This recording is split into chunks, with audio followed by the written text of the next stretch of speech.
আজকে আমি আমার বাসায় থাকা আর্টিফিশিয়াল যে প্ল্যান্টসগুলো আছে সেগুলাই একটু ওয়াশ করে নিব। আসলে এবার অনেকটাই লেট হয়ে গেছে। আমি আগে তো কয়েকদিন পর পরই ওয়াশ করতাম, কিন্তু এবার অনেক লেট হয়ে গেছে। এত ময়লা হয়েছে, তো ভাবলাম যেহেতু বাসা চেঞ্জ করব, একদম জিনিসপাতি ধুয়ে টুয়ে মুছে শুকিয়ে তারপরে নিয়ে যাই।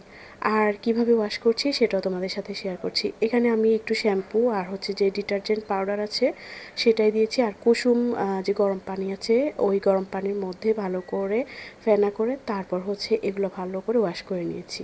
আমি কয়েকবার ওয়াশ করেছি, যদিও আমি ক্যামেরাতে সেটা তুলিনি, তো সুন্দর করে রোদ্রে দিয়ে দিলাম। আজকে যদিও একদমই রোদ ছিল না। যাই হোক, হ্যালো এভরিওয়ান, আসসালামু আলাইকুম। তোমরা কেমন আছো? আমি আলহামদুলিল্লাহ ভালো আছি। নতুন একটা ব্লগে তোমাদেরকে ওয়েলকাম করছি।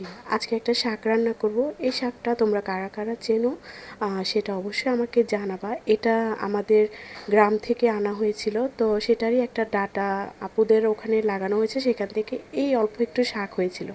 এটার স্বাদটা অনেকটাই থানকুনি পাতার মতো, তবে থানকুনি পাতা না। আর এটা আমাদের একটা আঞ্চলিক শাকই বলতে পারো। আসলে প্রত্যেকটা অঞ্চলেরই তো একটা ইউনিক জিনিস থাকেই, তো তেমনটাই বলতে পারো এটা আমাদেরও একটা ইউনিক জিনিস। আর এটা আমি আজকে ছোলার ডাল দিয়ে চিংড়ি মাছ দিয়ে তেল ছাড়া রান্না করেছি। নর্মালি পানির মধ্যে ডালটা দিয়ে সব মশলাপাতি ভালো করে দিয়ে সিদ্ধ হয়ে গেলে তারপর শাকটা দিয়ে দিয়েছি। একদমই সিম্পল, কিন্তু এটা খুবই মজার একটা শাক। আজকে বিকেলে ইফতারের জন্য একটু বিরিয়ানি রান্না করব। আসলে সব সময় ভাজা পোড়া ভালো লাগে না খেতে, মাঝে মাঝে একটু এদিক সেদিক তো করতেই হয়। আমার কাছে তো একদম রেগুলার ভাজা পোড়া একদমই ভালো লাগে না, সেজন্য একটু বিরিয়ানি করছি। আসলে ভাজা পোড়া ভালো লাগে না বললেও, কিন্তু ইফতারিতে আবার একটু ভাজা পোড়া না হলে সেটাও আবার কেমন জানি মন মানে না। কারণ রোজা মানেই তো একটু ভাজা পোড়া, শরবত বা লিকুইড জিনিস এগুলাই। তো আমি এখানে বিরিয়ানি করব, আর আপু হয়তো বা ভাজা পোড়া কিছু করে নিবে। আর আজকে বিরিয়ানিটা একদম সিম্পলভাবেই করছি। সবসময় আমি একইভাবে যদিও করি না, কিন্তু আজকে একদমই সিম্পল ওয়েতে করছি, কারণ আমার কাছে সময় অনেকটাই কম ছিল। আমি মাংসটা প্রথমেই সব মশলা দিয়ে ভালো করে ম্যারিনেট করে রেখেছিলাম প্রায় 1 ঘন্টার মতো। এই 1 ঘন্টার মধ্যে আমি বাকি কাজও করে নিয়েছি। আবার আলুটাও আমি সেদ্ধ করে একটু ভাজি করে রেখেছিলাম। আর এদিক দিয়ে তেলের মধ্যে বেশি করে পেঁয়াজ কুচি ভেজে নিয়ে তারপর মাংসটা দিয়ে দিয়েছি।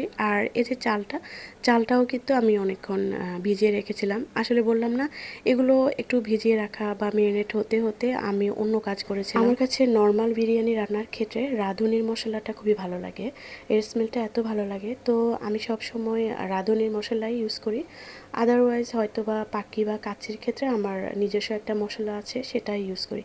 এই তো কথা বলতে বলতে আমার কিন্তু রান্না অলমোস্ট ডান। আমি একদম শেষে কাঁচামরিচ, একটু বেরেস্তা, আলু বোখারা আর কিশমিশ দিয়ে দমে দিয়ে দিয়েছি। আর আজকে বিরিয়ানির সাথে ছিল কাবাব।